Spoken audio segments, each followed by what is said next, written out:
Good evening, everyone. Has it been a good week thus far? All right. And welcome to everyone online. I want to say welcome to everyone here. Welcome to everyone online. We have had a wonderful week of presentations, and tonight is not going to be any different. Tomorrow at 11 a.m., approximately 11 a.m., we're going to culminate with the last in our series, and then on Sunday we'll have our Health Fair Expo and blood drive. But tonight is a very important topic as well, presented by Dr. Fiona Lindo. Say goodbye to high blood pressure and risk of heart disease. Now that's something that's pretty relevant in our day and age, isn't it? Because as we've come through and we've been researching and we've been looking at all of these topics, every one of them are something that's increasing today. The problems are increasing, so very relevant for our time. So before we welcome Sister Fiona up, can we have a word of prayer? Father in heaven, we just thank you for the opportunity once again to be instructed, Father, in how to live a more abundant life. The world is pressing in and health is suffering. But Father, this doesn't have to be the case. We just thank you for the instruction, for the guidance that you give us. And we pray that this evening, that as we are being educated, that our ears are open, that we hear, and our eyes the same, that we might see. We pray these things in Jesus' name. Amen.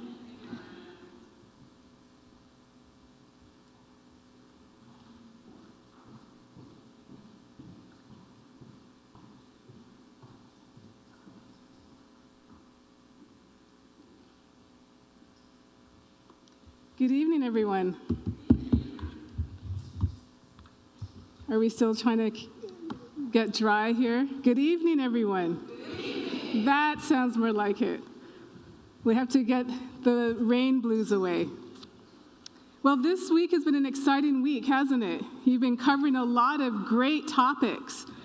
And, you know, this topic of heart disease and high blood pressure, really, you have all the knowledge because my esteemed colleagues have gone over obesity, right? How to lose weight. They've talked about the 8 laws of health. They've talked about ways to prevent cancer or decrease your cancer risk. They've talked about smoking and its relation to heart disease, right? So they've talked about all these different things. And each of these topics that they've talked about actually has an effect on heart disease. So we're going to delve a little bit into it, and, you know, I'm going to be seeking your participation in this. As you know, I like to ask questions or allow you to respond. So we're going to do that tonight. Is that okay? Perfect. I want to start out with a beautiful Bible text found in 3 John chapter 1, verse 2. And this is a promise and a prayer that God is wanting us to have. And the gospel writer John, he writes, "Beloved, I pray that in every way you may prosper and enjoy good health as your soul also prospers." Isn't that beautiful? God wants us to have good health. He wants us to enjoy our life here on earth and allow us to prepare for when we get to live with him forever. So we're going to start out, these are some really serious topics, and I want you to think about your own self, your own lives, or maybe some family members that you can influence positively. And I want you to take away, as you're going through this presentation together, as we're going through this together, I want you to think about 1 or 2 things that you really want to be able to live to see. Okay? It may be your grandkids graduating from college or high school. It may be that you want to be able to celebrate a 50-year wedding anniversary. Well, think about something positive that you really want to look forward to, and then think about where you are at in your health journey, and see if you can identify one thing that you can actually take away and actually implement, okay? Has everyone got their assignment? Yes? Okay, perfect. So we're talking about health disease, and what I want to do in this picture here is focus on chronic diseases. And we find that chronic diseases really play a huge role and an effect in our health and in society. Specifically here in the US, we have 80% of people actually have one chronic disease. That's a lot, right? I mean, it's staggering. I mean, even when I was researching this, it was just, I didn't think that it was that high of a number. And we think about the amount of money spent on chronic diseases.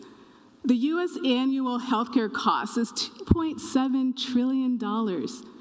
And then just cardiovascular disease alone, our country is spending over $316 billion, okay? Now let's bring it down to individual costs, because I think that all of us would love to have an extra $10,000, right? Who wouldn't want an extra $10,000? So in individual costs, having one chronic disease, the cost is over $10,000. So you could save yourself that much money based on your medical bills, your medications, the amount of work that may be lost, like, job amount of your income could be lost as a result of loss of work. So that's a huge number. And the top 10 causes of death in the US, the number one cause of death is what? Heart disease. Heart disease is the number one cause of death. And here in the States, every 4 deaths occur due to heart disease. And every person, every 34 seconds, this is like staggering, one person dies of heart disease. So as we're sitting here this evening, these next 60 minutes, there's going to be 120 people who have lost their life from this disease. So this is something that is serious, and it touches all of us. So what is heart disease? I know you probably have an idea of what this is, but let's kind of delve into what our arteries look like when we have heart disease. It's a result of a buildup of plaque and atherosclerosis. And this plaque builds up in the arteries, and we're going to talk a little bit more about what a healthy artery should look like. And it occurs, a lot of times we think that heart disease is something that is a result of old age, but that is that's false. It's a myth. Really, it is associated with lifestyle choices. And so this, in a way, is actually very encouraging, because it means that it doesn't matter at what age you are, you can actually make a positive impact on your heart and help to prevent and even reverse any changes that are leading to heart disease. So what are some of these risk factors? I know you've talked about this, you've heard about this past week. Smoking, high blood cholesterol, high blood pressure, being overweight or obese, not being physically active, diabetes, and 50% of American adults have at least one of these risk factors. Okay, so it's something that's very common. And we're going to focus here on high blood pressure, because the reason why is when we go back to that chart that listed the high risk of chronic diseases, over 58% of people have hypertension, okay? So we're going to talk a little bit about high blood pressure and hypertension. We're going to talk about what is the normal blood pressure, and then we're going to talk about ways in which we can actually help to decrease our blood pressure. Is that okay? So high blood pressure, about 50% of Americans have high blood pressure, and 1 out of 3 people are unaware. So now, if you're unaware that you have something, can you do anything to help it or fix it? No, you cannot. So what I'm going to encourage all of us to do is to check our blood pressure. If you don't have a blood pressure cuff at home, that is fine. Walgreens, H-E-B, Walmart, they all have a blood pressure cuff that you can go and get your blood pressure taken. Or you can come back on Sunday and get your blood pressure checked. And then you will know what your numbers are. We're going to talk a little bit about that. So why is this really important? Why is it important for us to check our blood pressure? Well, we already know that 1/3 of people don't even realize that they have high blood pressure. but there's no symptoms. And this is a little scary, which is why the risk of death is so high. You could be walking around with a blood pressure of 200 over 100 and not really know it. And it's silent. So what is it doing? It's affecting your vessels. It's affecting all of the different areas. And we're going to look at the different areas in our body that are affected by the result of this high blood pressure. At least a stroke, at least a heart attack. When you have a heart attack, what happens? What happens when someone has a heart attack? What's the worst thing that can happen when you have a heart attack? You die. And we don't want that, right? So what is blood pressure really? It's actually the amount of pressure it takes the heart to pump blood through your entire body. So the tips of your fingers, the top of your head, the bottom of your feet. Do you know how many miles of blood vessels there are in your body? 60,000. Now, isn't that shocking? Like, I was actually shocked when I looked this up, because I was thinking, several miles, but 60,000 miles? So think about it. Your heart is pumping 60,000 miles every second, okay? Aren't we fearfully and wonderfully made? I mean, it's amazing. So what happens with blood pressure? When you have normal arteries, they're really elastic, and they can take the flow of your blood. Now, how many of you have a garden hose at home? Anyone? Have you ever taken the top of it and you're trying to water your plants? This is the ones without the spray nozzle, like not the fancy ones, just a regular plain old garden hose. Now you turn the water on, what happens? The water just kind of falls out, right? There's like no pressure whatsoever. It just kind of flows and runs, right? But it doesn't help you if you need to reach the plant over there, does it? So what do you do? What do you do to try and add pressure to it? Exactly. I see all of you. You put your thumb on it. And what is that thumb doing? It's narrowing the little nozzle, right? And causing pressure. And what does that water do? It spits out, doesn't it? And sometimes if you have very delicate plants, it can knock that plant down and flatten it, right? Same thing with your arteries in your body. What happens is, as that plaque starts to accumulate on your arteries, it starts to narrow that lumen. It also starts to remove the elasticity from the lumen. And so if there's no elasticity and it starts to narrow, what ends up happening? Your pressure goes up. And it starts to be turbulent. So it starts to hit to the sides of the vessels. And then that plaque that has attached and has been kind of really stuck to the side of the vessels start to break apart. And then what happens? We get the strokes, we get the kidney disease, we get the heart attacks, okay? Does it make sense? So we all know what blood pressure is, right? All right. So I'm sorry if the slide is pretty small here, but I want to bring your attention to the green line, because a lot of us have focused on a normal blood pressure being what? 120 over 80. But what we find that a normal blood pressure is not 120 over 80.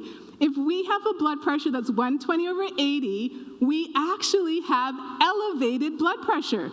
Now, how many of you knew this? I mean, I honestly, to be quite frank, did not realize that until I started really studying this. Because we're so ingrained that we should have a blood pressure that's 120 over 80, or even less than 140 over 80, right? But those are levels. 140 over 80 is a level that we actually should be now starting to try and take a medication. So if we are aware of what our numbers are, then we can have good targets. We have goals in which we can reach. So our goal is to have a blood pressure that's under what number? 120 over 80. So it's going to be under.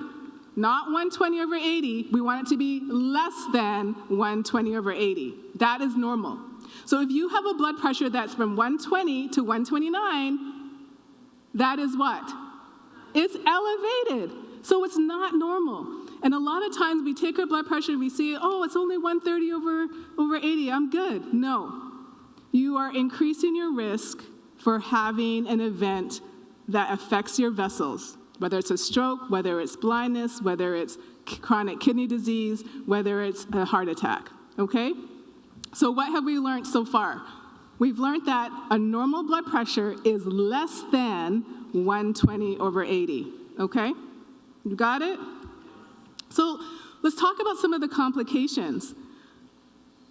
We've mentioned stroke, we've mentioned heart attack, I've briefly also mentioned chronic kidney disease, heart failure, sexual dysfunction. Things do not work if that's same as blood flow. So if you have poor blood flow, you're gonna have poor sexual function. Vision loss, okay? Also, you can have nerve damage due to lack of peripheral vascular blood flow to your fingers or your feet, right?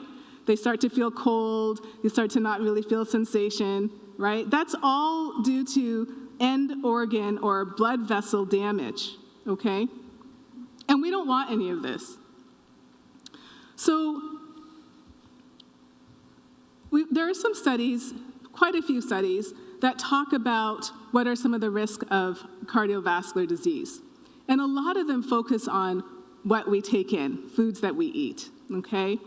And one of the underlying themes that we see is that animal products, animal fats, anything that is non-plant-based will affect your heart and your vessels. And so we find that when you have an increased consumption of meat, your risk of disease increases, and it's followed by eggs or high-fat dairy. So it's a fact that a whole food, plant-based diet has been proven not only to prevent, but can also reverse some of the worst chronic diseases that we face. And we're gonna talk about that. But first, I'd like to go to one of my most favorite research studies. So I'm like a clinician scientist, so we love to have really good, hard data to prove, what we're talking about, right? Well, I love to go to the Bible, okay? And here in Daniel chapter 1, we have one of basically the oldest research study, but one of the things that the foundation of what we're talking about today. So in Daniel chapter 1, if you guys remember the story of Daniel and his three friends, how they were taken away and they were in Babylon, and they were now taken to the king's palace and was told that they need to eat this food, right? And what did they say? They said, no, we're not going to eat this food because we don't really think it's going to help us. They had learned at a young age about ways to help to keep their body healthy. And so they told the king's servant, please, just give us 10 days. That's it. Give us 10 days. We're going to only eat vegetables and drink water, and then you can compare us to the other men. So the servant, he agreed. He agreed to this. And so I'm coming to now another verse in Genesis 1, the very first book of the Bible, very first chapter of the Bible, where God says, I have provided all kinds of grain and all kinds of fruit for you to eat, every seed-bearing plant on the face of the whole earth, and every tree that has fruit with seed in it, they will be yours for food. So this is God, our Creator, speaking and saying, I have provided these types of food for you to eat. He created us. We're fearfully and wonderfully made. He knows what's best for us, right? Let's go back to Daniel and his three friends. Now, do you remember what happened? At the end of the 10 days, these young men looked healthier, better nourished than any of the young men who ate the royal food. And to these young men, God gave knowledge, understanding, and all kinds of literature and learning. Isn't that beautiful? This is the promise that we have right here now today. We have this promise that we will be able to be given more wisdom. We'll be able to understand the word better because our minds are clearer. And we have an opportunity to live healthier and better lives as a result of this. So some of you might be thinking, okay, this was like way back when, many, many hundreds of years ago. Can this actually work today? That's a great question. There was actually a study that was done, and it was the effect of a 21-day Daniel diet. So they took the same Daniel diet that Daniel did back in many years ago in Daniel chapter 1, and they evaluated the effects of it on men and women. And what do you think they found? These are men and women who had cardiovascular disease, okay? So that means they had plaques in their arteries, they were having effects of these things, high blood pressure. The results of the study showed after only 21 days of following this Daniel diet, there was a significant reduction in both their systolic and diastolic blood pressure.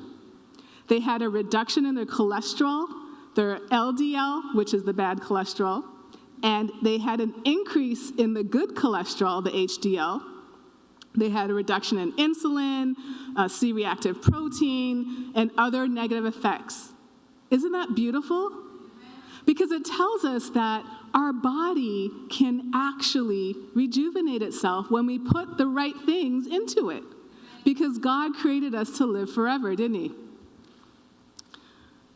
So another study that was done here shows that a plant-based diet actually had a reversal of coronary artery disease. Now, this study was done back in the 1980s, and a cardiologist, Dr. Caldwell Esselstyn, thought and said, I'm going to take some men who have significant cardiovascular disease to the point where the doctor said that your only chance of surviving is to have a surgery.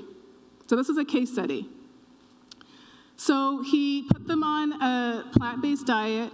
They also had some stress reduction therapy as well to help with ways to reduce stress. And this was just a case study, just followed a couple of people. And what he found was that, as you can see in this picture, that as he did serial imaging, so he took MRIs of the vessels, he found that over the span of time, that the plaque actually started to decrease. And I love this picture because you can see in the first picture, there's an arrow there. I don't know if you can see it very well, but you can see there's a darkening area in the first picture. And in the next picture, you see that area that was dark is actually starting to lighten up. So what that is showing is the first picture is a blockage in the vessel. This is in the coronary artery, which is one of the main arteries that feed the heart. Okay, so when you have a heart attack, it's most likely one of your coronary arteries that are blocked, okay? And the next picture shows that there's an area of patency. So there's blood now being able to reflow through that heart. And so what they found was that when you have a plant-based diet, you're lowering your cholesterol levels, and you are also having a positive effect on reversing heart disease. Now, Esselstyn did this in 1985, and then this doctor, Dr. Dean Ornish, who some of you might have heard about, said, you know what, I'm going to take this case study and make it into a randomized controls trial. So a randomized control trial is the one study that can actually prove an effect of whatever intervention you give, okay? So he took patients who basically also were told that they need to have a heart cardiac cath or open heart surgery to remove the blockage in their hearts. So they either would need to have surgery or else they wouldn't get better. He took those patients and randomized them. One set of patients had the low-fat vegetarian diet. They were also put on a modest exercise program. They had to have no smoking, so they were on smoking cessation programs and stress management. The other group of patients just had the normal, regular care that they would have. And what they found when they evaluated the vessels in the heart, 82% of coronary artery disease was reversed. Can you believe this? 82%. I mean, virtually, they have gotten rid of a disease that they were just about to have heart surgery for. This was done with no medications, no surgery, no side effects. Just being able to eat some wonderful good food, enjoy this food, making sure they're working on their stress, stopping smoking. So all those modifiable risk factors, when we see that list, it's actually real. You can really make a change. And to me, that is just so exciting.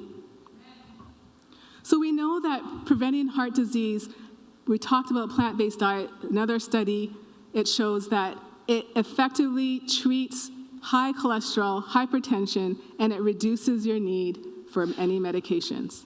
So it's wonderful. Really, what is this? Higher intakes of raw fruits, vegetables, seeds. When you do this, it helps to reduce your weight, your waist circumference, your C-reactive proteins in 4 weeks. So if you just do this, try this for 30 days, I guarantee you're going to see significant results. So what I'd like to do is now go through 5 steps to beat the #1 killer. And remember, I will praise you because I have been fearfully and wonderfully made. There is opportunity for improvement here. We all can improve. Step #1, eat for health. I don't know about you all, but I love to eat, okay? I love to cook and I love to eat. And so when you think about what it is that we can eat, the question is sometimes it's like, okay, what can I do? Like really, what should I be making? What can I eat?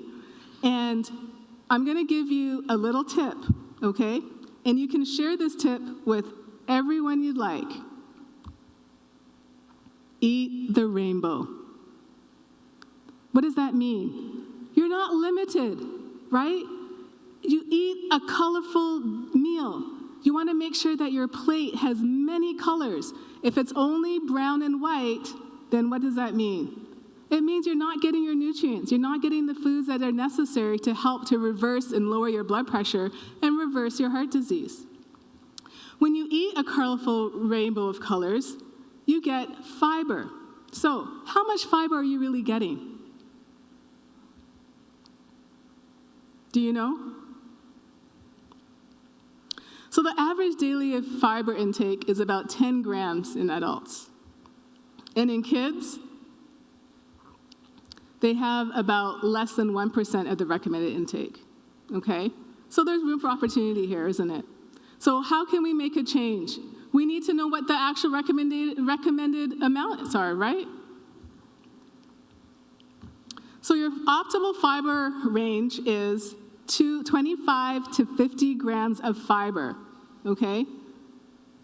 25 to 50 grams of fiber a day, and then in kids, it's about 20 grams to 25 grams, all right? So then the question is, well, what foods or how do I know that I'm getting enough? Well, I know it's a little corny. It says, where have you been? But beans and legumes are your highest source of all 3 types of fibers. And so there are many, many different ones that you can get, both dried, canned, and frozen, right? And so try to increase the amount of beans. And, don't stick to one. Try different ones. And because now we live in the age where we have internet, we can Google and figure out, hey, how do I prepare this bean, right? Or if you're more friendly and outgoing, you can ask a person who you see buying those beans, hey, how do you prepare them? And learn something new from them and make a new friend.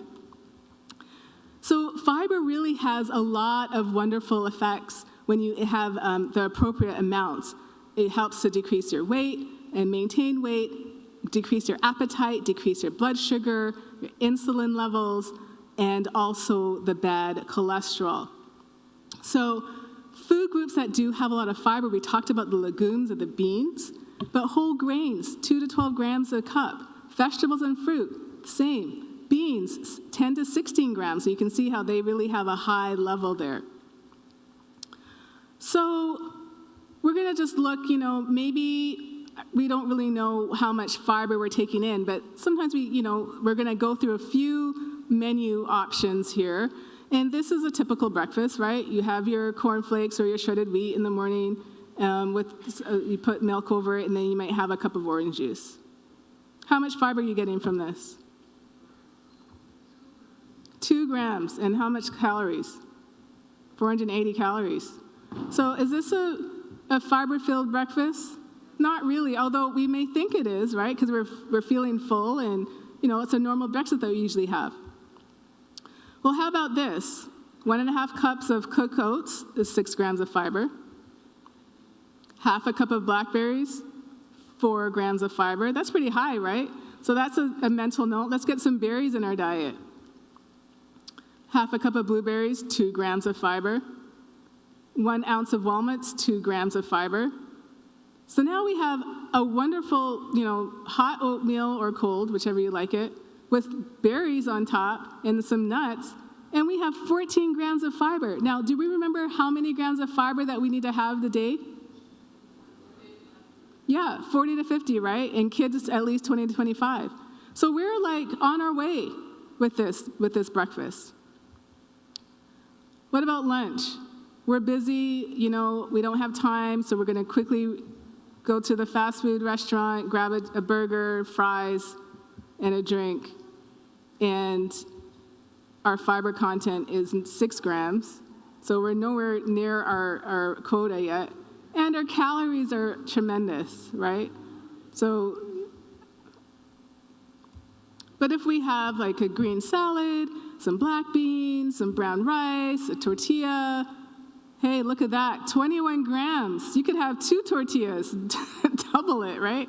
So I mean, this is what we're talking about. We can actually have some really great food and improve our fiber content, which then improves our blood pressure, improves our heart disease, reverses it, prevents it. Okay? Let's talk about supper briefly. Kentucky Fried. We've got some fried pieces of chicken, some coleslaw, a dinner roll, not much fiber, some ice cream. Let's throw that in. And a full meal. We've eaten a lot, and we've only gotten 2 grams. But look at our calories. So there's some room for opportunity. Just 2 cups of vegetable soup, some bread, make a sandwich, and have some avocado with that. You can have a cantaloupe, and here we have 10 grams of fiber and only 300 calories. And you'll be full off of this. So there's a lot of different ways, and in the slides coming up, I think I do have a slide where you can take a picture, screenshot of the screen. We'll give you some resources to help with this. So a lot of times people are like, okay, but specifically, like really, what foods can I eat that will help to decrease blood pressure, right? You all want to have that quick fix. I will tell you right now, there is no quick fix, okay? But I will tell you that there are foods, and most veggies and fruits, okay, your plant-based foods will have a positive amount of nutrients that will affect to lower your blood pressure. So I've pulled out a few of them so you can actually see the scientific kind of background of like, how is this really affecting my blood pressure? So beets. I love beets. Does anyone else like beets? No? Eating beets raw or in a salad or drinking beet juice can actually help to decrease your blood pressure. How does it do that? Well, beets actually have a substance, nitric oxide. It's similar to nitric oxide. And what nitric oxide does with the vessels is help to dilate those vessels. So when you make that vessel a little wider, it allows for more space for the blood to flow through, right? And then it allows for your pressure to decrease. So this is a really great food. If you don't like beets, okay, there's lots of other things, okay? So there's bananas. 2 bananas a day will actually help to decrease your blood pressure because it has potassium in it. And potassium is a very necessary nutrient. Other foods that have potassium, obviously there's lots of foods that have potassium in it, but bananas are very high in that, as well as potatoes. And then kiwis. So vitamin C has a very significant positive effect on our blood vessels and on heart health. And so there was a study that was done. It was actually a randomized control trial, and they found that Men and women who ate 3 kiwis a day actually had a significant decrease in their blood pressure, okay? Sweet potatoes, they're high in potassium, high in magnesium. These are all nutrients that are necessary for good heart health. White beans, we talked about beans already. So beans, it has the fiber, it has potassium, it has magnesium. Garlic's an excellent form of helping your blood pressure. It's also an antioxidant, it helps to boost your immune system. I mean, all these foods really have that. Garlic has a substance called allicin that actually helps to dilate the vessels as well, so help to relax the vessels and dilate it, so that if you are having really tight vessels, and it helps to decrease that pressure going through the heart or through the vessels. Kale has a lot of nutrients, lots of fiber, potassium, vitamin K, vitamin C, magnesium. Quinoa, whole grains, they're excellent for fiber and other nutrients, magnesium. Berries actually have a lot of good fiber in it, but they also have flavonoids, and flavonoids also work on the heart to help with relaxing those vessels and preventing that blood pressure from increasing. The great thing about berries, though, as well, is that they have a lot of really great antioxidants. And so you might have learned in your other lectures this week, it's a really great cancer-fighting agent and helps to decrease the risk of that as well. So a lot of great things. Now, what do all of these things have in common, or what's a common thread that you see if I go back here at these fruits, like specifically with the colors?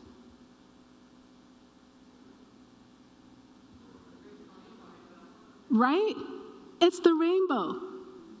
So when God said in Genesis 1 that I give you all these great things to eat, I mean, he's an artist, right? Like, look at all the different colors and the different shapes and sizes. So, be adventurous. Don't just stick to your normal apple and orange, which they're great. But, get your plate to be colorful. So that's one take-home message I'd like you to take with you today, to eat a colorful plate. So we know that plant-based diets have an increased amounts of all of these great nutrients like the potassium and the vitamin C, the flavonoids, the folate, and lower intakes of any saturated fat, cholesterol, and sodium. And the only way that you get cholesterol is from animal-based products. And so you can eliminate all of your cholesterol sources by just going to a plant-based diet. Our body actually produces cholesterol, our liver produces cholesterol. So we don't need to actually take it in. So I want you to go ahead and take a picture of this slide if you have your phones. These are some really great resources. Vegan Kickstart, that's a great website. There's an app actually that will lead you through 21 days of a plant-based diet. Now you're gonna say, I don't cook. They'll give you restaurant ideas and foods that you can order off of common, very mainstream restaurants. They also will have videos of recipes. So if you don't know how to make it, it's like a quick 5-minute video. They'll show you how to make the meals, and it gives you some meal plans. This book, 30 Days to Natural Blood Pressure Control, is a great book by Dr. David DeRose. It can walk you through a month of making really great changes to help to have significant improvement and change in your blood pressure to the point where you may be able to get off medication. And then nutritionfacts.org is a great resource. If you have any questions about different things, it really debunks myths, and it's a wonderful catalog of research. You can ask anything on that, and you can get really great evidence-based research studies that show the info. So these are some great resources for you all. So step 1 we said was eat for health. Step 2 is know your numbers. Now we've been learning our numbers, right? So we've learned what our blood pressure should be. What is it? Perfect. You guys are A students. Wonderful. And the next number you should really know is your cholesterol level. What is it? Now, if you don't know what your cholesterol level is, please make an appointment with your primary care provider on Monday, okay? Because This is very important. You should know what your numbers are, because if you don't know, you cannot set goals to make a change, okay? So your cholesterol level should be less than 150. Your bad cholesterol, which is the LDL, should be less than 100. And your good cholesterol, your HDL, should be greater than 60, okay?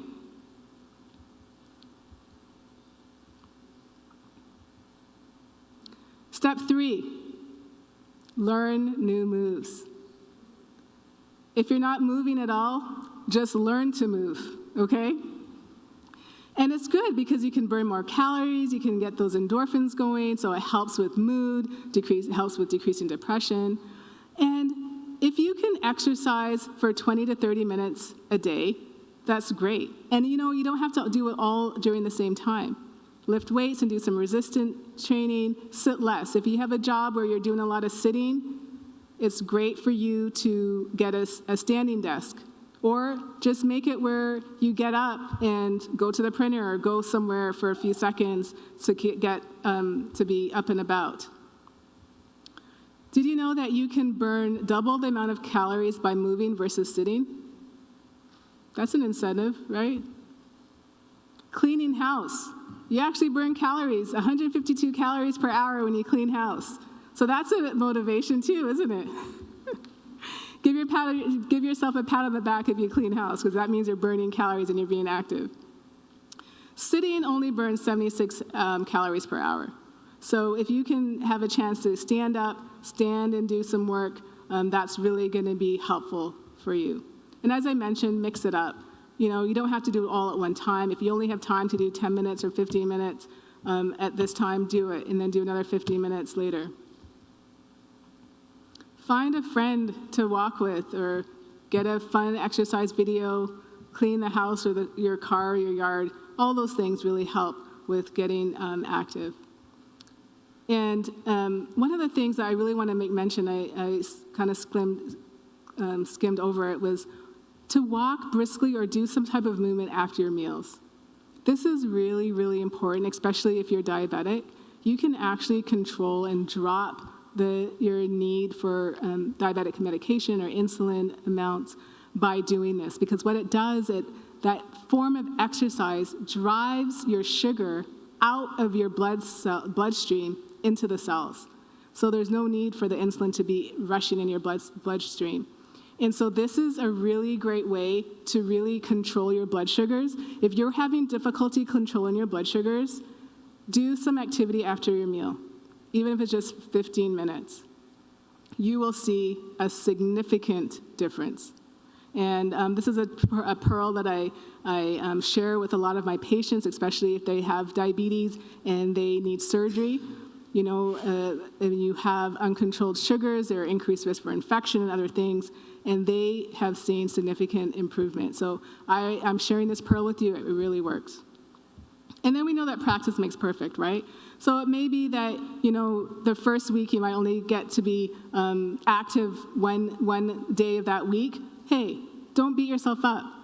You know, our mercies are new every morning, right? And so the next day you just kind of make your plan again and do it, all right? I'm not sure what I did just now.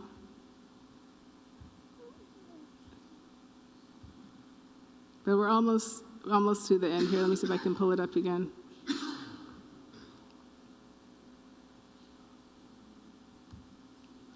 So step 1 was what? Do you remember what our step 1 was? Eat for health, right? And then step 2, what was step 2? Know your numbers. And step 3? Keep moving. Perfect. You guys are good. So step 4 is kick the habit, okay? So there's certain things that actually really affect our blood pressures. And I know caffeine, it's something hard to do, right? But caffeine affects your blood vessels, but it affects your bladder, it affects your mood, it affects a lot of things, okay? And so if you can stop these stimulants, it's really going to have a positive effect on your health. It's going to help to lower your blood pressure. It's going to really make a significant impact, okay? So, caffeine. You guys had a whole hour on the ills of smoking and its effect on heart health, so I don't even need to go there, right? Because you're experts on that. But when I also talk about kick the habit, it's also talking about things that can overstress us, right? So overeating and overworking, overplaying, being on the TV that just allows you to be more sediment, right? Being on internet and social media. Hours can go by and you don't even realize it. So these are all things that are stimulants that can really have a significant effect. And so the goal is to identify what are those things that you may have or I may have, and we need to kick that habit.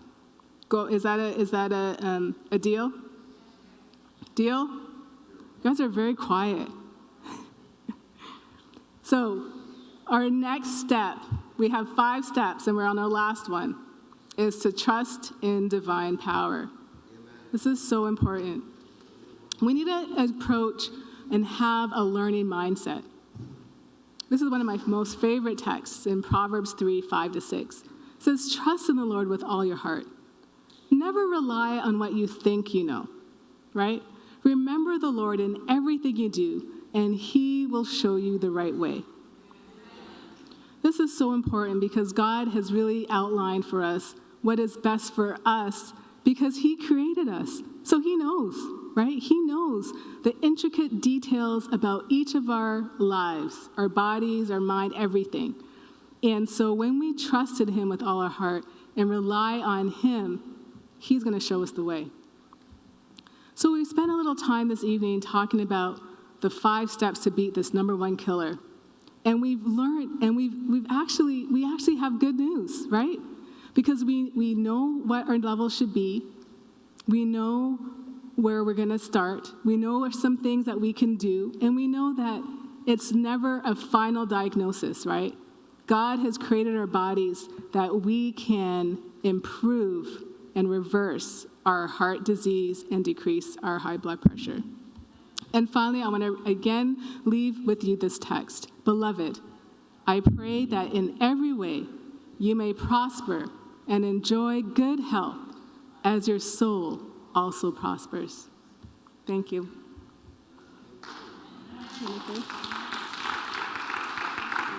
Sure. Yeah, I'm happy to take questions if anyone has any questions.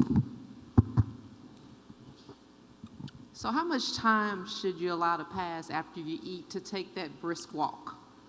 So really, you shouldn't wait. So if you have, if you've eaten your meal, you should be out in the next 15 minutes. It works because your stomach is now starting to do your digestive system is actually starting to work, right? And so we want to get that activity right away so that that sugar can get out of your bloodstream into the cells. Great question. A question related to that. So the brisk walk, can it be on a treadmill? Absolutely.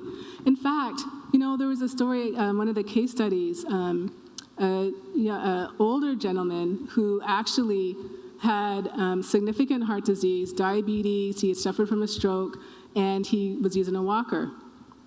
And he started implementing some of these things, changing his diet, but also the big thing was moving. And he moved very slowly. And when his levels were checked, just after 2 weeks, there was a significant change in his blood sugar. And it was kind of surprising to everyone because it was like, how you're like, you hardly can move, like no offense, like how did you do this? And he said all he did was he tried to do a few steps, maybe 5 steps, and then when he stopped, he would move his arms. That was it, because he could move his arms. And then he'd do another 5 steps, and then he'd move his arms. So it's really about getting that movement in and getting that blood flowing, and your body is going to really activate. Great question. Any more question? Use that microphone, please. Ready. Thank you so much for the lecture, but my question here is, what do we do? Those of us who don't have enough money, more money, to go and take the organic food. Because all the beautiful plants you were showing over there, fruits, they're all shiny and things like that, got a lot of chemical in it. You read the label, you will see it. If you buying those stuff, eating, you think you're eating right, still you suffer from the heart disease. I know a friend of mine, he and I live together in the house. He said he's a vegetarian. Okay, he cooked the food, just short time. You leave it raw. He said when you leave it raw, all the nutrients will stay in it. It will help you. In a short while, he was diagnosed as a heart disease and other things. I cook my food for a long time because my belief is when that food boils for a long time, chemical will die in it. Because why? The food we buy in the store, most of it is grown with chemical. When they put the organic food on the side, when you see the price, you can't go there to buy it. What do we do? That's a very good question, and it's a good concern.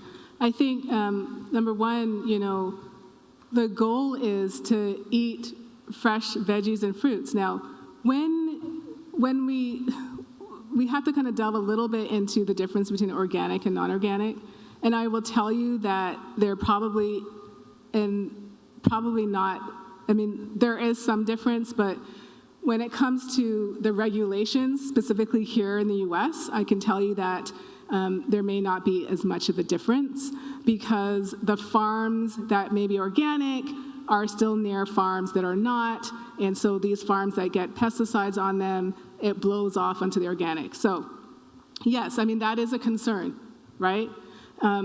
To me, that's why I bless my food before I eat it, because there's some things I can't control. But you can make a garden, right? You can grow your own food.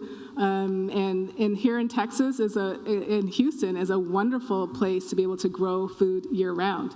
You can have your greens, you can grow your root vegetables and things like that. But I think, cooking food doesn't really remove the chemicals from it. It's more really how you wash your foods. So if you're concerned about pesticides on your foods, you wash them very well. There are certain foods that have a higher rate of pesticides, so those foods you might want to maybe soak for longer or peel those. And so there's ways in which we can kind of work around that. But I think the number one thing is, yes, our environment really has a lot to play, but so does other factors. So things that you can do, increase your physical activity, have a plant-based diet. The animal products are going to be worse than your plant foods. So, but thank you for that comment. Anybody else have a question?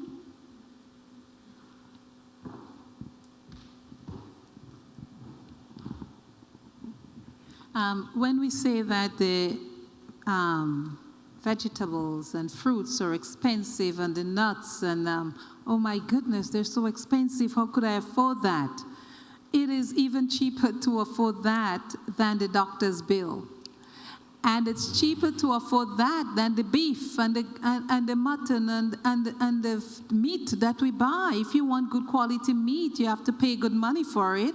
So when I look at it, it's better to sacrifice and buy the nuts and the grains and the lettuce and the tomatoes and those stuff because they help.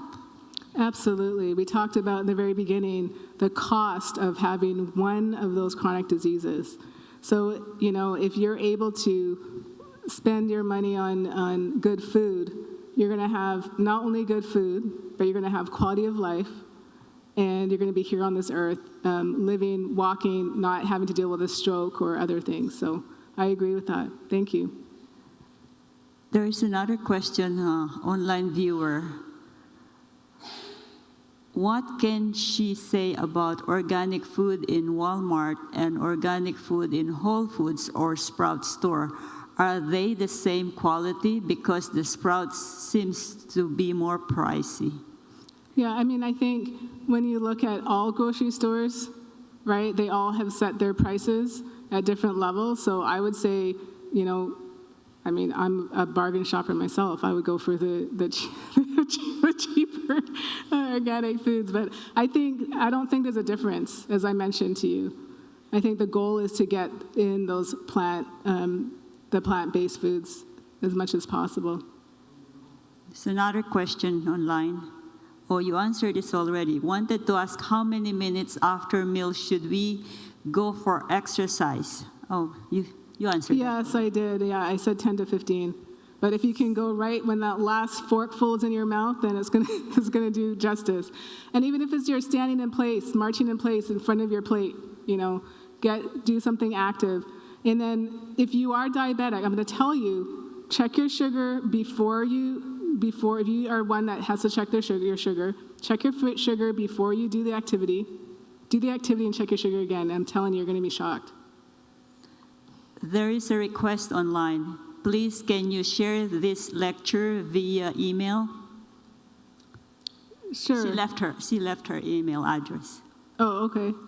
And I think it's online as well, right? So we're able to. It should be on YouTube. It's on YouTube. So you can also go back and see all the slides on YouTube. Anybody else have a question? Sure. So today, whenever we eat somewhere, we don't always make food at home. We go out and we have something to eat. And the most popular question is, what's your protein? Because that's always the question. What are you going to have for protein? As though we don't get enough protein in the foods that we eat. When we eat the rainbow, and the numbers that we see for the recommended amount of protein each day are lower than most people are trying to prescribe.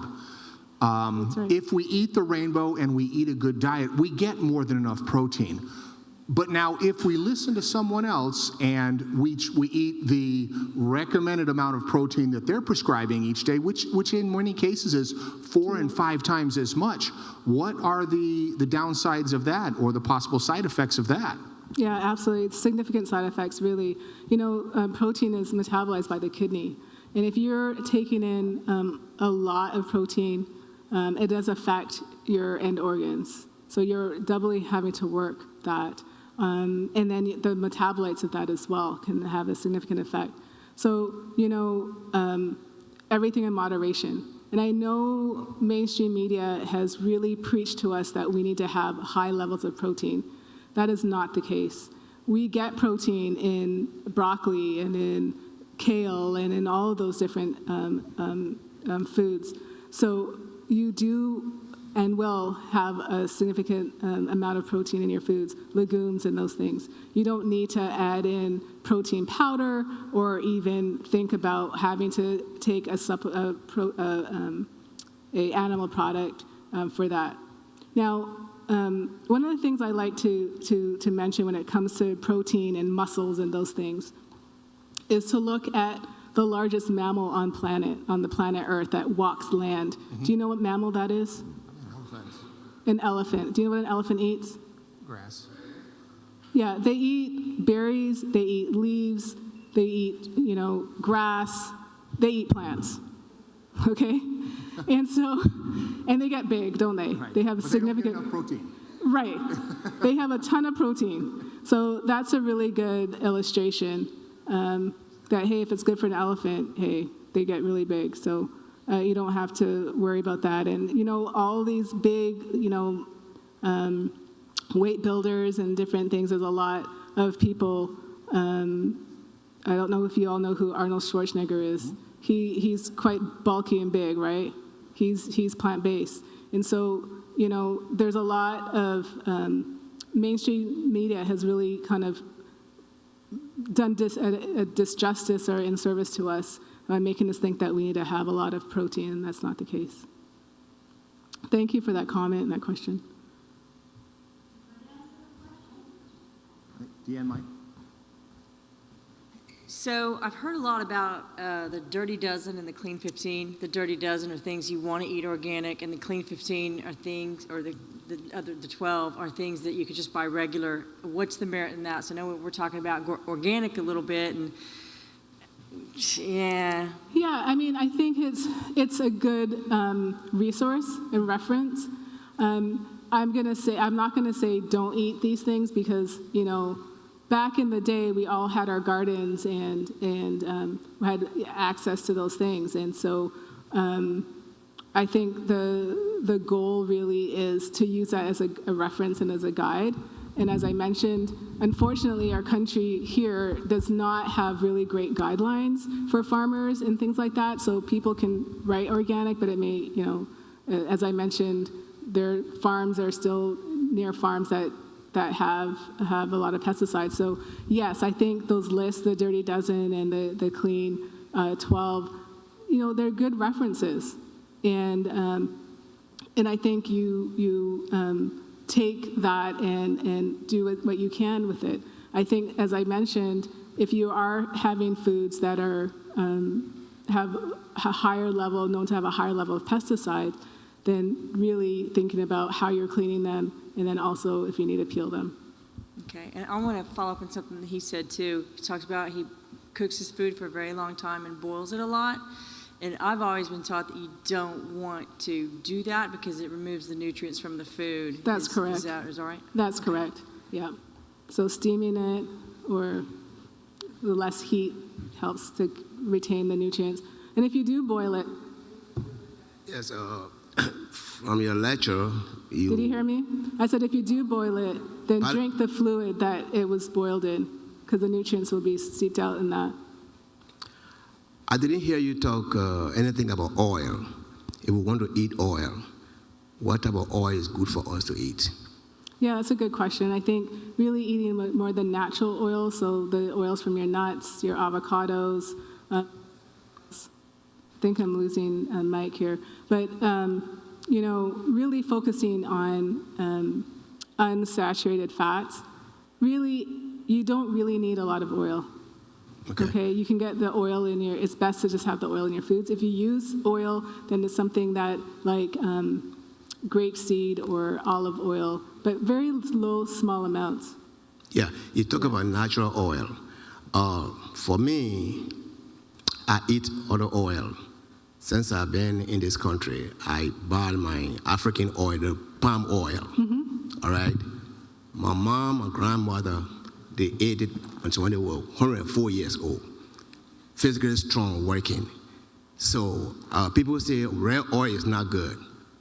And there are two different cholesterol. They got good cholesterol and bad cholesterol. That's right. When I was back home, when the people eat red oil, they wouldn't eat red oil. You see that their body shining, physically strong. They didn't live in a country where, except in Monrovia, the capital city, where everything is mixed up with the westernized food and things like that.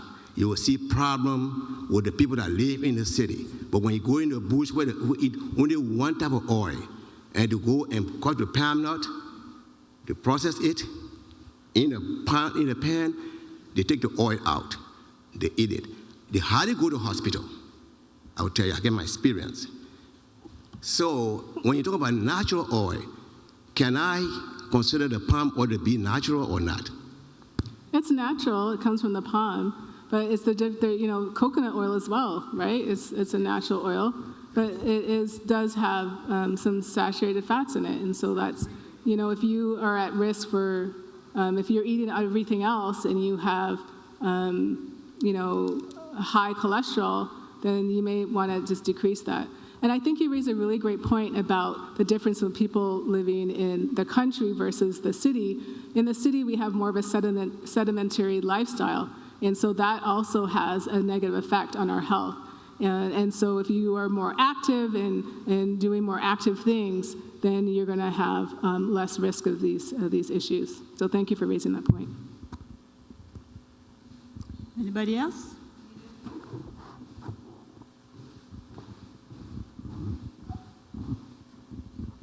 When we're talking about oil, palm oil is one of the oil that is highest in cholesterol, and it is definitely not good for us. Any of the oils, as a matter of fact, it was said earlier this week in the lectures that the olive oil is equivalent to the,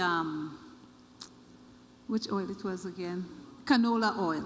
So everybody's running after the olive oil. Oh, I'm getting the virgin oil because it is very good. No. If you make your own olive oil, get your olive and squeeze the oil off, you're going to have the very best oil. But when they put all this preservative into the oil to keep it on the shelf longer, to make it last years on the shelf or whatever, this is what's bad for us. The olive in itself with the oil isn't bad. It's when we get all these other things to put in there. And so the best oil to use, get the olives. Buy the black olives in the can, not the green. They are loaded with sodium. But get the black olives and we can put it over a salad. We can eat it like that. We can put it on whatever we want. Make a salad, a sandwich with olive and something else, avocado and all that. The avocado gives you the best oil you want for the brain and the nerve and everything else. So get down into your black olive and your avocados and you'll be fine. We don't need those extra grease for oil. Bake and steam and boil your food and leave off the oil as much as possible. Thank you. Anybody else? It was a pleasure being able to spend some time with you all. I will be here on Sunday, so if you have any other questions, you want to come and speak with me personally, I'm happy to do that. All right, let's give Dr. Linda a round of applause.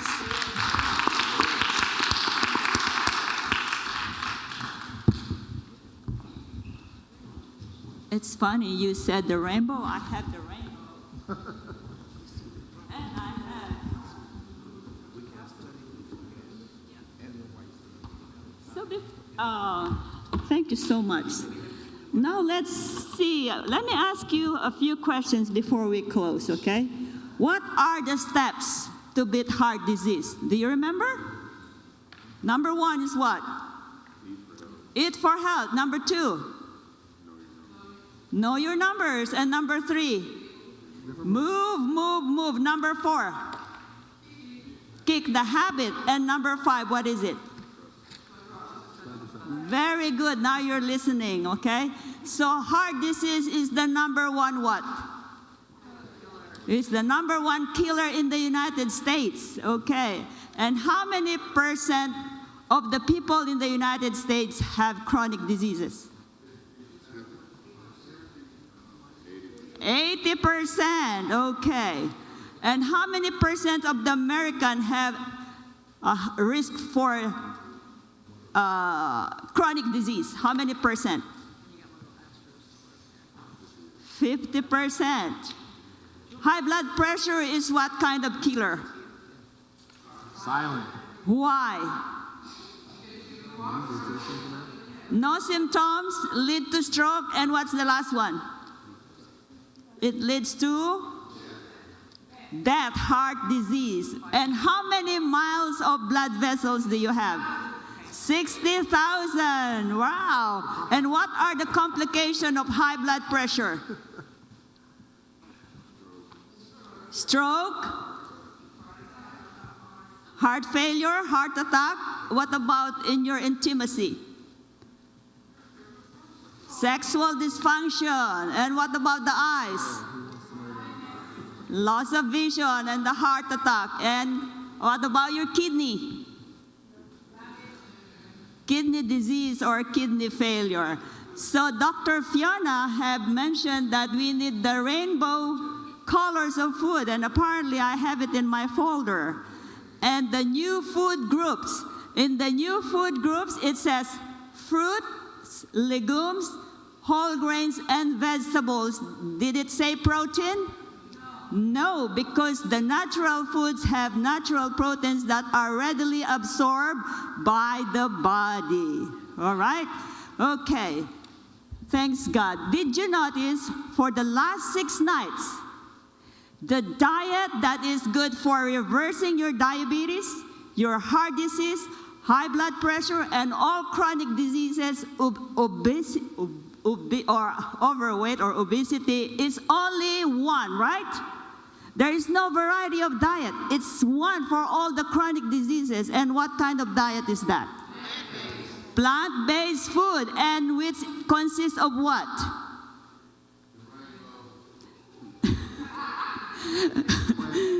fruits, vegetables, legumes, as nuts, but you don't indulge in nuts because they are high in what?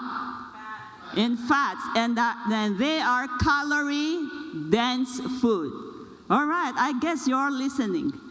All right, and tomorrow we will have the final segment of this Health Expo, and the title is, does anybody know the title of our tomorrow, the final stage? New body, new lifestyle, lasting changes. Very good. New body, new lifestyle, lasting changes. Hallelujah. So, dear brothers and sisters, it's up to you now. It's your choice. You want to stay on your pills? You want to stay having these chronic diseases in your body? It's not good. Right? So, before I close, I wrote this about 20 years ago, and I read it from Ellen G. White. It says, God intends our body to be spiritual temples for the indwelling of the Holy Spirit. He is the owner of our bodies. He has every right to how is his property being treated. So we are the property of the God Almighty, correct? And as a tenant, man has no right to do as he pleases. All right? Because we are somebody's property. This wonderful house of the Lord has given us. We have sacred obligation to maintain these dwellings, meaning your body, in an optimum condition. Men and women are to honor and glorify God in their bodies. Amen. So he is not glorified when you desecrate his dwelling, okay? We must not defile our bodies. We must not ingest deleterious food, drink, and harmful substances. We must exercise, not to overwork our body, feeding the mind with impure thoughts is not allowed, and irregularity in meals. Wow. Because it says God will punish severely all who desecrate their body, which is the temple of the living God. Let's all stand and pray.